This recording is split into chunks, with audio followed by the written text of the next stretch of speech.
আসুন আসুন, নিয়ে যান তাজা তাজা ফল। এই কে রে? কে কে এখানে ঠেলা লাগালছিস স্যার? কার সাহস এত বড়? আগে স্যার, আমি এখানে লাগাচ্ছি ঠেলা। কেন, আমি ব্যবসা করতে পারবো না এখানে? তবে তুই ব্যবসা করবি তা বলে কি আমার বাড়ির সামনে সামনে একদম হ্যাঁ? এখান থেকে ওইদিকে হেঁটে ব্যবসা কর। তোমরা লাত্তি মারে একদম ভাঙিয়ে চুরি ফেলে দেবো একদম, বুঝতে পারলি? বড় তো সাহস থাকলে ফেল। ফেল ভাঙা সেটা দেখছি, তারপরে তোকে তোকে যদি না দমলে দি। হ্যাঁ, তোর সাহস তো কম লয় রে।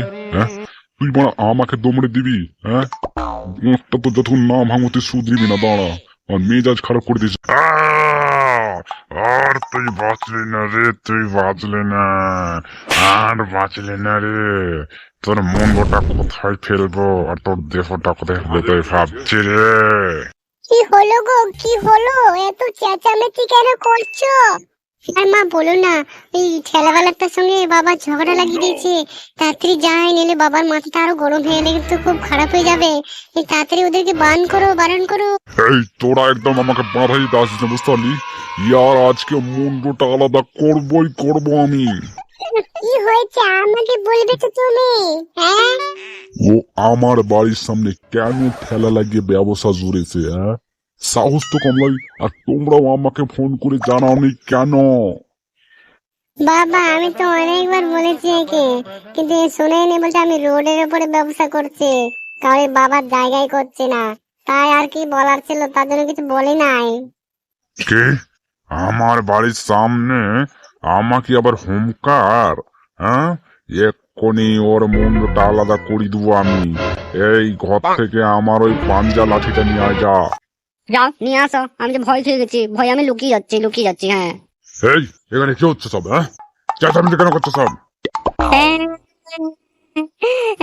স্যার দেখুন না, আমি ছোটখাটো একটা ব্যবসা লাগিয়েছি রাস্তার ধারে, ফলমূলের দোকান খুলেছি। দিয়ে আমাকে বলছে, লোকটা বলছে যে যদি সস্তা না দেন তাহলে এখান থেকে তাড়িয়ে দিবো, মারিয়ে দিবো। হ্যাঁ, আমি আমার ফলের দাম 200 টাকা বলছি, তো বলছে যে 50 টাকা কেজি দিয়ে যাও। না স্যার, ইয়ে মিথ্যে কথা বলছে স্যার। সত্যি বলছি, কিছু বললি মাইরি? হ্যাঁ, সত্যি বলছি স্যার, কিচ্ছু বলিনি, এ মিথ্যে কথা বলছে। আমাকে বোকা বানানো হচ্ছে। আমি এই পুলিশের লাইনে এমনি এমনি চলে আসিনি, বুঝতে পেরেছ? আমি সবারই চোখ মুখ দেখে বলে দিতে পারবো তুমি যেভাবে রেগে দাঁড়িয়েছিলে, ছেলেটাকে বকাবকি করছিলে। হ্যাঁ, সস্তায় মাল চাইছিলে না?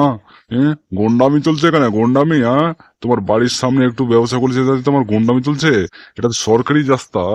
দাঁড়াও, বেশ এরকম করো না, ঠিক আছে? লাস্ট ওয়ার্নিং দিচ্ছি, নাহলে আমাদের জেলে পুড়ে দেবো একদম, পুরো ফ্যামিলিকে পুড়ে দেবো, বুঝতে পেরেছো তো? হ্যাঁ। আগে স্যার, না না না, কিছু বলবে না স্যার। সত্যি বলছি, আর কিছু বলবো নাই। সত্যি, আপনি যান, আপনি যান। স্যার আমি কথা দিচ্ছি, আর কিচ্ছু বলবো নাই। এই ছেলেটাকে যা এখানে করবে করে, ব্যবসা করে যা করবে করে, কিচ্ছু বলবো নাই। আর আমি তো কিছু বলবোই না স্যার, তো আমি প্রথম থেকে কিছু বলেই নি। ঠিক আছে, আমি যাচ্ছি, ঠিক আছে? আর যেন এরকম রিপোর্ট আর না পাই আমি, ঠিক আছে? আমি এখান থেকে কিন্তু প্রায় যাওয়া আসা করি। আবে আর কামতে হবে না, বুঝতে পারলি? চলে গেছে তোর বাপ। হ্যাঁ, সালা আচ্ছা ফাসালছিস। হ্যাঁ, সালাকে বলছে আর টুটু চিপে দিয়ে বলেছে। আর কিচ্ছু বলবো না, যা খুশি করো গা, যা। আর কিছু বলতে পারবেই না? কি মজা!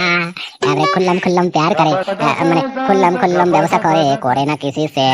এবারে কিছু কইতে পারবে না আমাকে কেউ রে। চলে গেলে, চল সব, চল। ওহ ফুটো, তুমি না দারুণ দিয়েছো, আমি খুব খুশি হয়েছি গো। দেখতে হবে জান, দেবই তো, নাহলে তোমাকে কি করে পাবো? দেখো, তোমাকে না আমার বাবা মনে হয় কোনোদিন মেনে নেবে না, বুঝলে? তোমার বাবার মেনে নেওয়ার কোনো দরকার নেই। তুমি মেনে নেবে কিনা বলো? আমি তোমাকে ভালোবাসি, আই লাভ ইউ। আমি তো তোমাকে মেনে নিয়েছি মনে মনে। I love you two.